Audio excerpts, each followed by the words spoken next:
Olá, começa agora o programa Energia Agro, onde vamos discutir a transição energética no Brasil e no mundo. Eu sou Donizete Tokarski, consultor em bioeconomia. Neste programa, vamos falar das oportunidades de uso de combustível sustentável para aviação e outras obrigações das empresas aéreas. Convidei o Eduardo Calderon, que é diretor do Centro de Controle Operacional e Engenharia da Gol, para falar sobre o assunto. Muito bem-vindo, Eduardo. Muito obrigado pela presença aqui. Eu gostaria de começar perguntando para você aqui já, né? As empresas aéreas estão preparadas para usar biocombustíveis? Os equipamentos já estão preparados para usar biocombustível, no caso, o bioquerosene? Como que está isso no Brasil e no mundo? Obrigado pelo convite, Donizete. Aliás, essa é uma pergunta bastante interessante, né? A primeira coisa que vem na cabeça da gente é a dificuldade que, eventualmente, a gente tem de usar um combustível novo como combustível sustentável de aviação.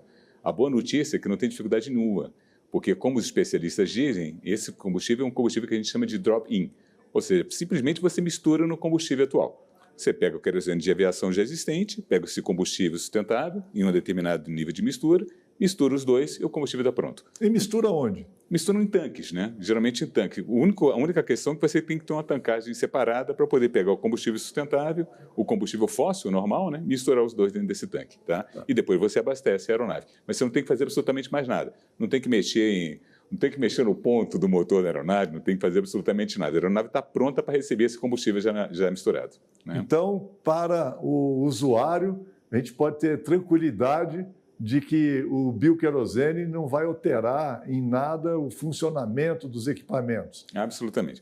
Isso é muito interessante, né? Porque a gente fala do combustível sustentável de aviação como se fosse uma coisa nova. Mas se a gente pensar, desde 2012 a gente já está abastecendo, né? E a gente já tem... É um caso de sucesso, absolutamente um caso de sucesso. A grande diferença agora é que a gente está começando a criar escala, né? A gente vai começar a aumentar cada vez mais essa produção e a gente tem uma exigência de utilização desse combustível, não só aqui no Brasil, como outros países do mundo, né? Mas não é uma novidade, é uma coisa que já vem sendo testada com absoluto sucesso já há bastante tempo. Exatamente. Eu acompanhei em 2012, quando a Gol fez um voo entre São Paulo e Rio de Janeiro, na Rio+20. E, Eduardo, eu tive a oportunidade de participar do primeiro voo comercial da Gol voando com bioquerosene. Fato histórico, né? Então, aqui é a certeza de que a gente não tem definitivamente problema. Mas como é que está o uso do bioquerosene no mundo? Quais as empresas que estão utilizando? Se já tem produção suficiente? Como é que está isso? A produção hoje é muito baixa no mundo todo, né? Onde a gente já tem uma utilização que está começando a crescer um pouco mais é na Europa e nos Estados Unidos. Nos Estados Unidos, muito concentrado na costa oeste, né? Califórnia, aquela região ali da costa oeste dos Estados Unidos. E na Europa, em alguns países da Europa. Mas ainda é muito pequena a produção, dado a demanda que vai ser necessária ao longo dos anos. Aliás, esse é um dos grandes problemas que a gente tem, né? A gente tem uma demanda crescente e uma produção que ainda está muito pequena. Então, a gente vai ter que correr para poder acelerar o passo, né? Para poder acompanhar essa necessidade que a gente vai ter no futuro pelo combustível. A lei combustível do futuro, ela proporciona já uma meta de mistura, vamos chamar assim, uma meta de mistura não, uma meta de redução de emissão. Perfeito. Né? Essa meta, ela vai produzir um volume de biocombustível de aviação aqui no Brasil. Isso vai ser suficiente, esse volume estabelecido em lei como obrigação, vai ser suficiente para dar uma atividade econômica para essas biorefinarias? Ou o Brasil tem que trabalhar imediatamente também com a questão da comercialização para exportar o bioquerosene? Eu acho que essa é uma pergunta muito boa, né? Porque o que a gente vê claramente, eu tenho participado de diversos debates, e aí não só olhando do ponto de vista da companhia aérea, mas até como cidadão, como brasileiro, eu acho que o Brasil tem uma oportunidade ímpar, né, de ser um grande produtor e exportador do combustível sustentável de aviação para o mundo todo, né? Quando você pensa na demanda que vai ser criada a partir de 2027 para o mercado nacional, é uma demanda relativamente pequena. A gente começa com 1% de redução de emissões, que deve dar mais ou menos aí 2% de volume, Em 2028 a mesma coisa. E o volume, 2% de volume, hoje em torno de 7,5, 8 bilhões. Hoje é o seguinte, se você pegar 2% de volume, fazer uma conta simples aqui. A Gol consome mais ou menos 100 mil metros cúbicos, ou 100 milhões de litros, né, de combustível por mês. Se você pegar 2% disso, a gente está falando de 2 milhões de litros. Né? 2 milhões de litros vezes 12 dá 24 milhões. Como a Gol tem mais ou menos um terço do mercado, de todas as empresas aéreas comerciais, Gol, Latam e Azul, e está falando aí de combustível para as empresas de aviação, né, comercial, de algo em torno de 75 milhões de litros. É muito pouco, é menos do que a Gol consome de combustível fóssil durante um mês das operações só da Gol. Né? Te falei, a Gol consome 100 milhões de litros e a gente está falando de 75 milhões de litros o ano inteiro. Por isso que eu digo, quando a gente começar a construir as nossas usinas aqui, claramente a gente vai ter que construir usinas para exportação do produto, porque o mercado doméstico, no primeiro momento, vai ser muito pequeno para sustentar essas usinas que vão ser criadas. Vão ser usinas que vão ter que ser criadas para exportar o produto para o mundo inteiro. E o país tem um potencial imenso para isso, né? Não tem a menor dúvida. Exato. A Gol está de olho nisso e eu vejo o seguinte, que é preciso, a partir da lei que foi regulamentada, da lei que foi sancionada, a regulamentação dessa lei. Né? O que você está interferindo, você como representante de uma grande companhia aérea no Brasil hoje, e também que já tem voos internacionais, como que você, representando a Gol, está trabalhando para a regulamentação dessa lei? A gente tem uma preocupação muito grande, né, fundamentalmente, né, Donizete, que a gente tenha preços compatíveis com o que vai ser no futuro. Né? Qual é a nossa preocupação, né, falando em português bem claro? Hoje, combustível representa para as companhias aéreas aqui no Brasil cerca de 40% do nosso custo. Né? E o combustível sustentável de aviação, pelo menos o que a gente está vendo na Europa e nos Estados Unidos, está custando de 2 a 3 vezes mais caro do que o combustível fóssil. Então, se você pensar que eu tenho um produto, né, que corresponde a 40% dos meus custos, e ele vai custar 2 a 3 vezes mais caro, é claro que isso vai ter um impacto muito grande em termos do custo da companhia como um todo. Tá? Então, a nossa preocupação realmente é ver que mecanismos que o governo vai criar para tentar fazer com que essa transição se dê de uma forma mais suave, né? Porque se de uma hora para outra você tiver que pagar 2 a 3 vezes mais caro por um produto que já representa 40% dos nossos custos, é óbvio que isso vai ser um aumento de custo muito grande que vai acabar se refletindo de alguma forma em aumento das tarifas no futuro. Porém, é 2% de 40%. Exato, né? exato. Não, exato. Claro, é um aumento de custo que vai aumentando gradualmente. Mas para quem já está, né, com 40% dos seus custos, o 2% já começa a fazer diferença. Né? E quais são as medidas que você julga que seriam necessárias? Né? Quais ferramentas ou quais tipos de programas, de política pública que poderia existir para dar esse equilíbrio maior em termos do preço do biocombustível, no caso o bioquerosene, com o combustível fóssil? Eu acho que ainda não existe. Acho que o governo vai ter que pensar em como é que cria alguma coisa nesse sentido. A gente já tem bons exemplos, né? O próprio RenovaBio é um programa muito bem sucedido aqui no Brasil. Eu acho que agora a gente teve esse chamamento do BNDES, né? Para colocar dinheiro para a gente ter um financiamento mais barato para os novos investimentos em biorefinarias. Né? Eu acho que a gente tem que pensar na parte tributária, que é uma coisa que ainda não foi abordada em profundidade pelo governo. Então, eu acho que tem alguns pontos em aberto que seguramente vão ter que ser discutidos ao longo desses próximos 2 anos, 1 ano e meio, 2 anos, para a partir de 2027 a gente já ter tudo isso, todo esse arcabouço já preparado para a gente começar em 2027 a mistura do produto. Né? O Ministério de Minas e Energia tem discutido sempre as questões relacionadas a essas políticas públicas. Uhum. Você entende que outros ministérios, além dos que nós comumente utilizamos aí, ou participamos, no caso o Ministério da Indústria e Comércio, Ministério de Ciência e Tecnologia, Ministério da Agricultura, Ministério de Relações Exteriores, Ministério da Fazenda, esses ministérios deveriam estar mais envolvidos agora com essa formulação dessa regulamentação para que a gente tenha um avanço com uma velocidade suficiente para que as empresas aéreas façam o seu planejamento? Acho que sim. E a boa notícia é que a gente vê claramente que isso está acontecendo. Né? Assim que a lei foi sancionada, como você falou, né, já houve um movimento muito forte desses ministérios que você está falando. O Ministério de Portos e Aeroportos também tem participado bastante dessas discussões, assim como as agências reguladoras mais presentes nesse ponto, né? A ANAC e a ANP. Então, o que a gente está vendo é uma mobilização muito grande no governo, de forma a tentar acelerar esse processo e a gente ter essas definições, né, infralegais que a gente vai ter ao longo desses próximos 2 anos. Então, eu acho que a coisa está andando no ritmo que precisa estar. O governo começou a se mexer com muita velocidade assim que foi sancionada a lei. Todo esse mecanismo precisa de muita segurança jurídica, claro, né, e previsibilidade. Né? Nós temos uma meta de começar 1% em 2027. Perfeito. Nós estamos dentro do prazo, a gente precisa de correr, como é que é isso? Eu acho que sim. Vamos lembrar que é 1% de redução. Então, na verdade, é um volume de 2% a partir de 2020, provavelmente 2027, 2028 é a mesma coisa, assim por diante.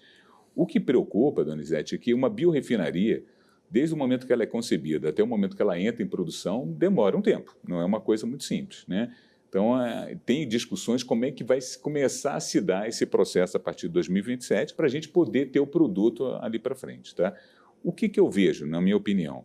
A gente tem uma forma de começar esse processo de transição, mesmo sem ter as biorrefinarias instaladas no país, que é a partir de coprocessamento da Petrobras, usando uma matéria-prima vegetal, usando óleo de soja, usando outros produtos vegetais que hoje, óleo de palma, outros produtos que eventualmente já tenham no mercado. Com isso, você conseguiria dar essa largada, né, a partir de 2027. Porque construir uma biorefinaria, se a gente começar hoje, né, um projeto de desenvolvimento para construir uma biorefinaria, ela não fica pronta para em 2027 já estar produzindo o produto que a gente precisa. E aí a outra opção seria importar, o que seria muito ruim para o país, né? Não tenho dúvida. Tem alguma biorefinaria sendo construída na sua informação? Não. O que a gente tem de informação é que a Brasil Biofuels estava tentando fazer um projeto nesse sentido no norte, né? Não, aparentemente parou pelas notícias que a gente tem. Existem algumas empresas que já mostraram interesse em avançar, algumas usinas de álcool, né, de etanol também têm interesse, mas o etanol ainda não é uma rota tecnologicamente completamente aprovada, né? Está sendo discutido. Então, a gente acha que ainda tem um processo de maturação. Eduardo, nós vamos fazer um breve intervalo e já voltamos aqui para você dar continuidade a essas informações das biorrefinarias. Tá ótimo. Então, vamos para o intervalo e você continua aqui conosco no Energia Agro. Perfeito.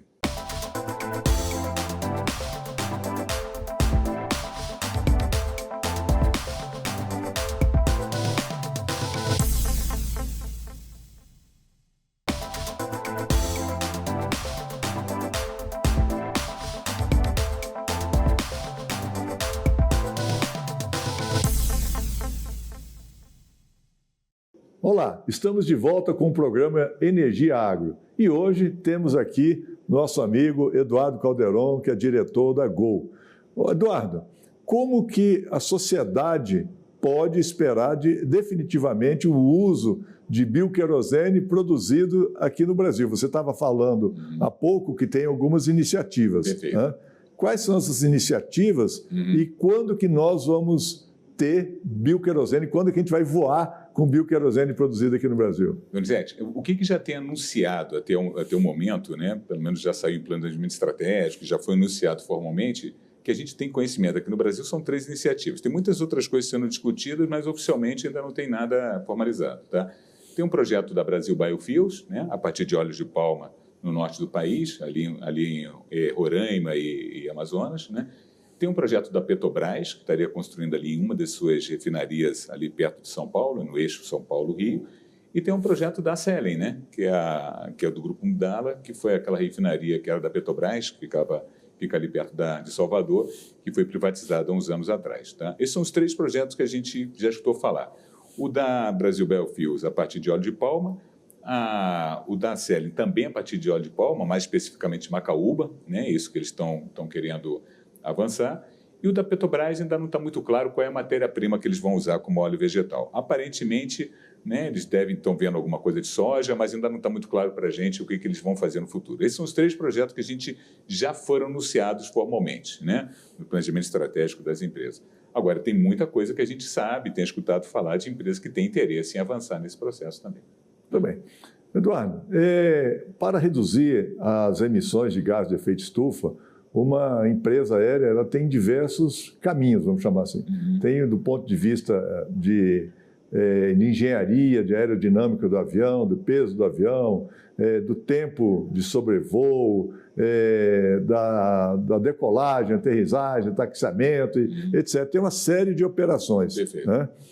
Quais são as operações que a Gol tem feito para reduzir as emissões e qual a expectativa da Gol para começar definitivamente a utilizar bioquerosene para fazer cumprir esse mandato? Se a gente vai ter dificuldade na produção de bioquerosene, como que vai reduzir as emissões, então, diante do mandato que está estabelecido, mas que tem também que ser aprovado pelo CNPE? Não tenho dúvida. O que a gente... Vou fazer a resposta um pouco mais completa, então vamos trazer um pouquinho para trás. Existem estudos feitos pela IATA, que é a Associação Internacional de Aviação, né, das companhias aéreas no mundo todo, que mostra o seguinte: para a gente chegar em 2050, que a meta é você chegar em 2050 com carbono zero, né? Essa é a grande meta, tá legal? Você tem 4 grandes pilares. Um pilar é o SAF, é o mais importante de todos, vai representar 65% dessas iniciativas, é a mais importante. Que é o bioquerosene. Que é o bioquerosene. Essa é a mais importante de todas, tá legal? As outras 3, tem 2 que são mais ou menos equivalentes, tem mais ou menos 15%, um pouco mais, tá? Que são, uma é a troca de equipamento. O que é a troca de equipamento? Hoje a gente voava um avião mais antigo, que era um voo Boeing 737, a Gol só voa 737, 800 e 700, mas era um avião mais antigo, um avião que foi concebido o projeto há muito tempo atrás, e já tem Boeing já tem 15 anos de uso, alguma coisa desse tipo, tá? A Boeing lançou um avião novo, que é o MAX, né? O MAX consome 15% a menos de combustível, consequentemente 15% a menos de emissão. Esse é um pilar. A gente vai estar trocando a nossa frota ao longo do tempo. Hoje, a gente tem uma frota de 100 e poucos aviões voando, 105, 107 aviões voando, 50 deles já são MAX. Então, praticamente metade da frota que a gente tem são MAX. E vão crescer paulatinamente ao longo dos próximos anos. Então, essa é uma iniciativa.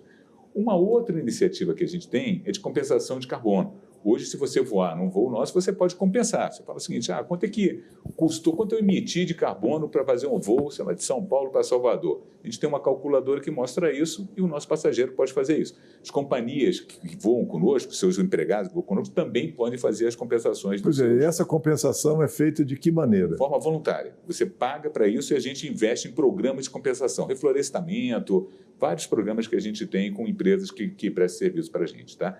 E o quarto pilar, Donizete, são os programas de eficiência energética, que a gente chama, que é isso que você falou, tá? Eu vou pousar o avião, quando eu estou taxiando na pista, ao invés de usar os 2 motores, eu uso um só. A gente chama, tem uma sigla em inglês lá que a gente usa, que é o single engine, quer dizer, eu vou usar um avião só. Eu vou decolar, estou taxiando, uso um só. Eu vou decolar, né? Quando eu decolo, ao invés de eu subir de uma vez só, eu subo, faço uma pequena pausa, depois eu subo de novo, eu poupo um pouco o motor, né? E, consequentemente, também consumo um pouco menos. Eu estou voando já em nível de cruzeiro, ao invés de eu ir naquela velocidade, eu vou um pouco mais rápido, se as condições de vento forem favoráveis, consequentemente eu faço esse trecho com um tempo mais curto, eu poupo mais combustível também. Então tem uma série de iniciativas, hoje, por exemplo, a Gol tem cerca de 15 iniciativas no sentido de reduzir o consumo de combustível. Isso deve representar mais ou menos uns 5% em termos desse total, né, que a gente vai ter de descarbonização até 2025. Então, se você pegar o SAF, que é o maior, pegar essas outras 2 que eu falei, troca dos equipamentos e a compensação, e pegar as de eficiência energética, somando tudo, dá todas as iniciativas que a gente precisa para chegar em 2050 com carbono neutro. Mas a mais importante delas todas é o bioQAV. A infraestrutura aeroportuária, ela está adequada para que a gente reduza essas emissões, principalmente nos trechos em terra, vamos chamar assim, e também na hora de aterrissar, que às vezes a gente vê que o avião dá muitas voltas, etc. O que está acontecendo para a gente poder reduzir isso? Eu acho que tem sido feito um trabalho muito grande, né, tanto por parte das concessionárias, novas concessionárias, depois da privatização, quanto o próprio DCE, né, que é o departamento responsável pelo espaço aéreo brasileiro, no sentido de você ter rotas mais diretas, né, você poder fazer o taxiamento com mais velocidade dentro dos aeroportos, enfim, tem uma série de construção de novas vias, novas taxiways, ou seja, tem várias iniciativas, tanto da parte de infraestrutura aeroportuária, quanto no céu, literalmente, né, você ter rotas mais diretas, para poder fazer com que o avião fique quanto menos tempo possível no ar, ou quanto menos tempo possível taxiando para chegar rápido no terminal. essas iniciativas fazem parte desse programa de eficiência energética que eu comentei contigo. Tá. A indústria de transporte aéreo, vamos chamar assim, ela emite cerca de 2% a 3% da poluição mundial. Perfeito. Né? A Gol, nas operações que ela tem feito, né, ela está hoje diante de um cenário que está já reduzindo as suas emissões, mesmo com o aumento dos voos. Qual que é esse cenário que a gente tem hoje e quais são os benefícios para a sociedade do uso de bioquerosene? Como é que você vê isso? Hoje, a gente, respondendo claramente a sua pergunta, hoje a gente já está, porque conforme eu falei para você, dessas 4 iniciativas, 3 a gente já está fazendo. Então, a gente já está trocando a frota. Então, já estamos reduzindo em 15% o consumo de combustível e, consequentemente, né, a emissão de carbono. Tá? Já temos todos esses programas de eficiência energética que a gente chama para reduzir o consumo de combustível como um todo. E já tem uma parte de compensação. Então, esses 3 já estão acontecendo e já está fazendo com que a gente já esteja avançando nesse processo de descarbonização. O SAF, o combustível, o bio-QAV, vai entrar em 2027 e vai ser um componente importante para a gente continuar nesse processo. Mas a gente não está parado. A gente já começou e vamos continuar. Vamos trocar mais equipamentos no futuro, vamos cada vez mais ter processos melhores para reduzir o consumo de combustível, vamos avançar na parte de compensação. Tudo isso em conjunto está fazendo com que a gente avance nesse processo de carbonização. O bioquerosene, ele é produzido a partir de diversas rotas. No Sim. Brasil, a gente vai ter aí, provavelmente, 2 rotas de produção. Né? E nós temos também, vamos dizer, a preocupação muito grande com o desenvolvimento da agricultura. Né? A Gol tem algum programa ligado, vamos dizer, a essa leitura da nova agricultura do Brasil, da diversificação, né? Em termos de redução de emissão? Vocês têm algum programa com o agricultor em termos de transporte? Tem desenvolvido alguma coisa? O que a gente pode esperar disso? Olha, o que eu posso responder com relação a isso é que, como você falou, a gente tem mais de uma rota, uma que já está, digamos, mais madura, né, que é o REV, e outra que ainda está carecendo de mais estudos, né, que é o álcool do jet. Né? Para a Gol, a gente não tem problema nenhum ainda das rotas. O que importa é que seja uma rota confiável e faça um produto de boa qualidade e com preço acessível. Tá? Então, eu acho que o melhor que a Gol pode fazer pelo produtor nacional é justamente isso, é justamente servir quase que como um garoto propaganda, né? Na medida que a gente tem essas rotas estabelecidas aqui no Brasil e fala o seguinte: esse é um produto de boa qualidade, eu vou usar nas nossas aeronaves em qualquer lugar do mundo, seja aqui ou para as rotas internacionais. Nos voos internacionais. Né? Tá legal? Eu acho que é a forma que a gente pode, de alguma forma, ajudar, né, o setor agrícola brasileiro, mostrar que a confiança que a gente tem em qualquer coisa que sai desse setor com relação à produção de biocombustível. Uma questão que todos que estão nos assistindo devem estar perguntando é em relação ao preço de passagem versus o uso de bioquerosene. Mas eu quero fazer uma pergunta para você um pouco diferente. Né? O preço da passagem, lógico, está ligado ao biocombustível, né? No caso, o bioquerosene, na verdade, ao combustível como um todo. Né? E o valor? Né? Como que está que a gente pode passar para a sociedade a questão do preço versus o valor do biocombustível e os seus benefícios para a indústria nacional e para o desenvolvimento da tecnologia nacional, etc. Eu acho que isso faz parte muito dessa discussão que a gente estava tendo agora há pouco com relação a políticas públicas. Né? A gente acabou de ter o projeto de lei do combustível do futuro aprovado, mas tem um outro projeto que é muito importante também para a sociedade como um todo, que é o projeto do carbono, né? Do mercado de carbono.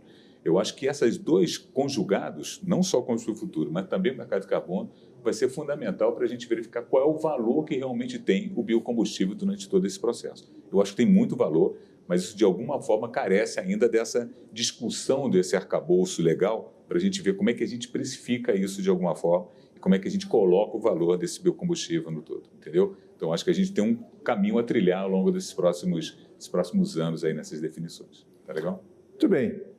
Chega ao fim mais um programa Energia Agro. Nós estamos aqui com o Eduardo Calderon, que é diretor da Gol, um especialista no assunto de bioquerosene e também em operações da Gol. Mas na próxima semana nós vamos falar mais sobre o papel do agronegócio na transição energética, no Brasil e fora do Brasil. Fique com a gente, continue aqui no canal AgroMais e acompanhando sempre o programa Energia Agro.